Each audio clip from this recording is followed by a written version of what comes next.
कहते हैं अपनी अकल और पराई दौलत सबको बड़ी मालूम होती है। चाइना ने युद्धपोत भेज दिया, या फिर ये कहें कि वो रिसर्च वेसल्स जिसका नाम देता है वो फौजी जहाज, वो श्रीलंका पहुंचा। तो आखिरकार भारत ने डॉर्नियर विमान क्यों दे दिए हैं और श्रीलंका के राष्ट्रपति क्यों कह रहे हैं कि 20 सालों में पानी भी खत्म हो जाएगा। श्रीलंका के स्कूल में भी अब बड़ा बदलाव होगा।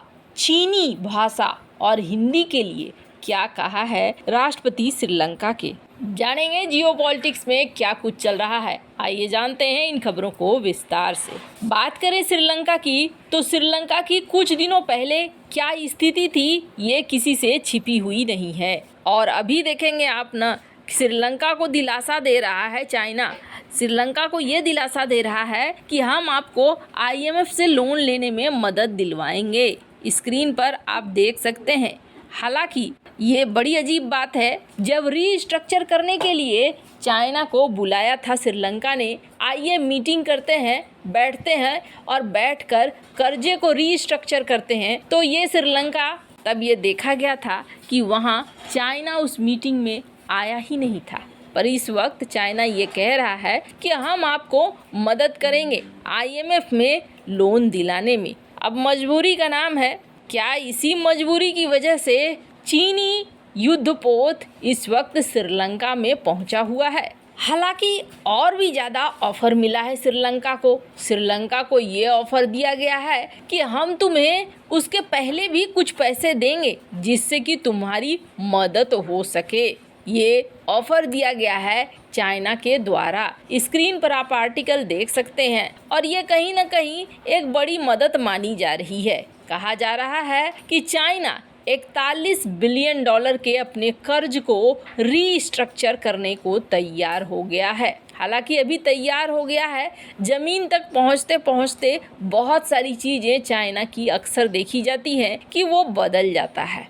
अब ये महज संजोग है या कोई और बात? एक तरफ चाइना का वॉरशिप कोलंबो की पोर्ट पर खड़ा होता है, ये आप स्क्रीन पर देख सकते हैं आर्टिकल, और दूसरी तरफ श्रीलंका को ये आश्वासन मिलता है चाइना की तरफ से। पर आपको बता दें, इस वक्त श्रीलंका कई सारे बदलाव करना चाहता है अपने देश में। श्रीलंका के राष्ट्रपति रानिल विक्रमसिंघे, इन्होंने सबसे पहले तो अपने शिक्षा विभाग को ही बदलने की ठानी हुई है। इनका कहना है कि हमारे शिक्षा में बहुत सारी कमी है और अगर हम समय के साथ नहीं चले तो हमारे लिए बहुत बड़ी समस्या हो जाएगी। हालांकि रानिल विक्रमसिंघे जो कह रहे हैं वो गलत नहीं कह रहे हैं। उनका कहना है कि भविष्य की जो टेक्नोलॉजी है उसे अब हमारे पाठ्यक्रम में लाना चाहिए, चाहे वो AI हो या फिर रोबोटिक्स हो या क्वांटम कंप्यूटिंग हो। ये सारी चीज़ें अगर हमारी पढ़ाई में नहीं आती है तो हम दुनिया से पीछे रह जाएंगे।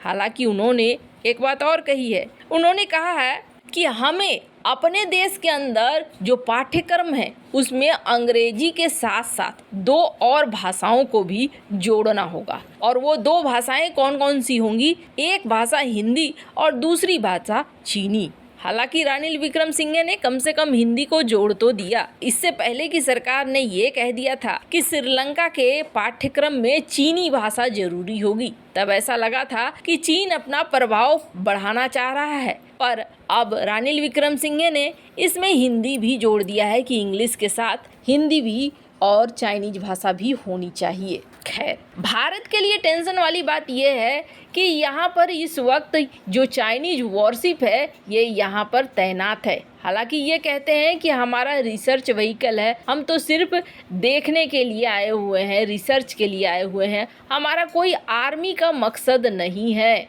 पर आपको बता दें, चाइना कहता कुछ और है और करता कुछ और है, ये बात सभी जानते हैं। भारत की तरफ से ये कहा गया है कि हम जो सिचुएशन यहाँ पे चल रहा है इस सिचुएशन को मॉनिटर कर रहे हैं, ध्यान दे रहे हैं कि क्या चल रहा है और कैसे चल रहा है। ANI की इस रिपोर्ट में आप देख सकते हैं जिसमें ये कहा जा रहा है, अरिंदम बागची जो हमारे प्रवक्ता हैं उनका कहना है कि भारत इस मामले में नज़र बनाए हुए है, आगे की घटनाओं पर भी ध्यान दे रहा है। पर इन सारी घटनाक्रम के बीच में ना एक अलग सी चीज़ हुई है, और वो अलग सी चीज़ क्या हुई है कि भारत ने जो वित्तीय मदद करनी थी, पैसों की मदद करनी थी, वो तो पड़ोसी होने के नाते भारत ने किया, लेकिन भारत ने श्रीलंका को अपने वायु सीमा में मजबूत होने का भी मौका दिया है, एक बड़ा गिफ्ट दिया है और इस गिफ्ट से श्रीलंका की सरकार बहुत ज़्यादा खुश है।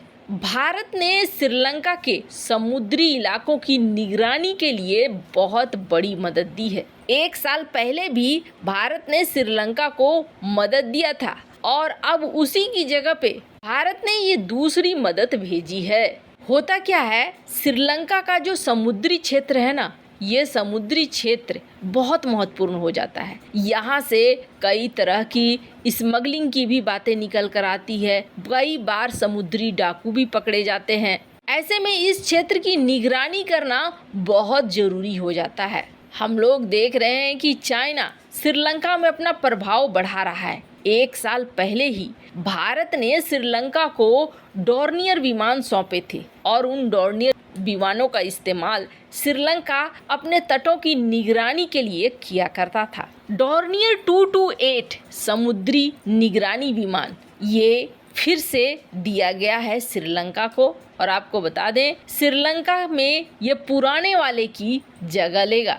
अब आप सोचेंगे पुराने वाले डोर्नियर विमान का क्या हुआ? तो पुराने वाले डोर्नियर विमान को भारत ने वापस ले लिया है ताकि उसकी जो रख रखाव है वो सारी चीजें की जा सके, मेंटेनेंस की जा सके। जनवरी 2018 में नई दिल्ली में एक बायलैटरल समझौता हुआ था भारत और श्रीलंका के बीच, जिसमें श्रीलंका ने मांगा था भारत से कि हमें 2 साल के लिए भारतीय नौसेना का जो बेड़े का हिस्सा रहा है डोर्नियर, वो दे दीजिए। भारत ने श्रीलंका को ये मुफ्त में दिया था और अब भारत ने पुराने वाले को मेंटेनेंस के लिए वापस ले लिया है और नए वाले को मुफ्त में दिया है। आपको लगेगा कि भारत ये सारे खर्चे क्यों कर रहा है जब चाइना यहाँ अपने वॉरशिप की तैनाती कर रहा है, अपने वॉरशिप से हमारे ऊपर नज़र रख रहा है, तो फिर हमें डोर्नियर विमान देने की क्या ज़रूरत है और समुद्री टोही या फिर ऐसे मिशन के लिए अरबों डॉलर का मदद भी करने की क्या ज़रूरत है? भारत को तो कोई मदद नहीं करनी चाहिए। तो आपको बता दें, अपने आप को किनारे में कर लेने से समस्या हल नहीं होता है। श्रीलंका की स्थिति ऐसी है कि इस वक्त श्रीलंका कर्ज में दबा हुआ है। सबसे ज़्यादा कर्जा चाइना का है, तो कहीं ना कहीं किसी न किसी हद तक में मजबूर भी होगा श्रीलंका। ये बात तो सही है, पर अगर हम एकदम से उसे छोड़ देते हैं तो चाइना के लिए ये बहुत आसान हो जाएगा और चाइना के लिए जब ये बहुत आसान हो जाएगा तो हमारे ही पड़ोस में चाइना की एंट्री बेहद आसान होगी। वैसे आपको बता दें, हम्बनटोटा पोर्ट पर कहा जाता है कि चाइना मिलिट्री बेस बनाना चाहता था। ये तो भारत और अमेरिका दोनों का दबाव रहा है कि अभी तक वो मिलिट्री बेस नहीं बना पाया है, बीच बीच में इन जासूसी जहाज़ों को भेज देता है। खैर, आपको क्या लगता है, भारत ने ये डोर्नियर विमान वगैरह दिए, ये सही किया या नहीं? कमेंट कर अपनी राय जरूर बताएं। जल्द मिलते हैं अगली वीडियो में नई खबर के साथ।